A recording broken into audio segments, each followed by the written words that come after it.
Hello and welcome to Learning Plan 1, the 1.1 lab. This is your very first lab this semester, so I want to step through of how our labs are constructed so that you have a clear understanding as we go through the semester.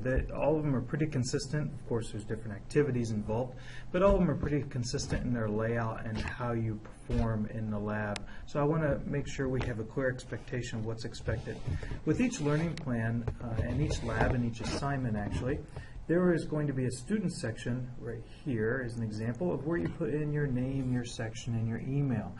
So make sure you do that before you start any labs. So the way you do that is you go into the lab steps and I give you the instructions right there. Open this file in your browser, Firefox or Chrome, and Visual Studio. So as you see, I have this opened up in Chrome. And then I also have the same 1.1_lab.html opened up here in my Microsoft Visual Studio. So as we go through this, you're going to see how I have them, and I'm going to be switching back and forth between my browser and my Visual Studio. Now, as we go through each learning plan, one of your first starts is always with the index page. That's how we're going to work through these.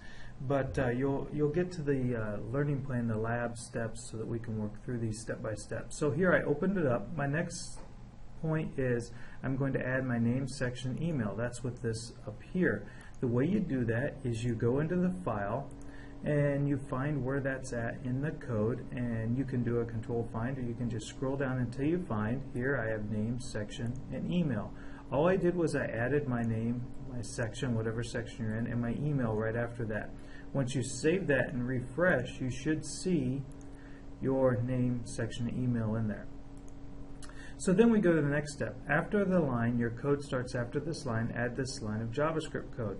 So what you're going to do is you're going to go in and you're going to scroll down and you're going to look for a line like this where I say your code starts after this line. Now yours will be blank. I've already gone through this lab, but you're going to look for that. I put that in there so that you can quickly and easily find out where your code is going to go. So here I have your code starts after this line. So the very next thing is it says type in alert hello world. This is your very first line of JavaScript code you're going to type. Alert is a method that's built into the JavaScript language and built into the window so that when I come in, and it's going to pop up a message to me, and I'm going to show you that in just a second. And then we save the file, and then we'll refresh the page. Now don't just copy and paste, actually type it in, type the alert. And now I will tell you some common pitfalls that some students run into. They might forget the semicolon, they might forget a curly brace at the end or beginning, they might forget quotes or unmatch their quotes. So just make sure you type it exactly as you see it here so that it looks like this here. So I have alert hello world. Now what that does is when I refresh my screen here, it actually says hello world. Here's my JavaScript alert. When I click OK, it goes away, and then the rest of my page loads. Now that's an important thing to note, that the alert actually stops your page processing. So what happened was when my code was processing, all HTML and JavaScript loads from top to bottom. So it starts on line 1 and goes down, and when my HTML browser, my Chrome, hit this line, it said, oh, okay, there's some JavaScript that's coming. I don't know how to handle this as HTML, so I'm going to turn it over to my JavaScript interpreter. JavaScript is an interpreted, not a compiled language. So it said, hey, and all modern browsers have JavaScript interpreters built in. So the browser, in this case Chrome, said, hey, this is not HTML that's coming, this is script and it's JavaScript. Hey, JavaScript interpreter, can you take over? So the JavaScript interpreter said, sure, and it started reading through here, and it hit this line with the alert, popped up the alert and said, okay, I need to alert the end user with the words hello world exclamation point.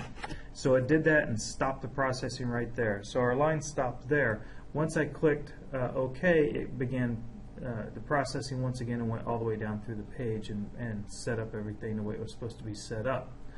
So that was your very first foray into JavaScript programming. You just did an alert, said hello world, and there it loaded.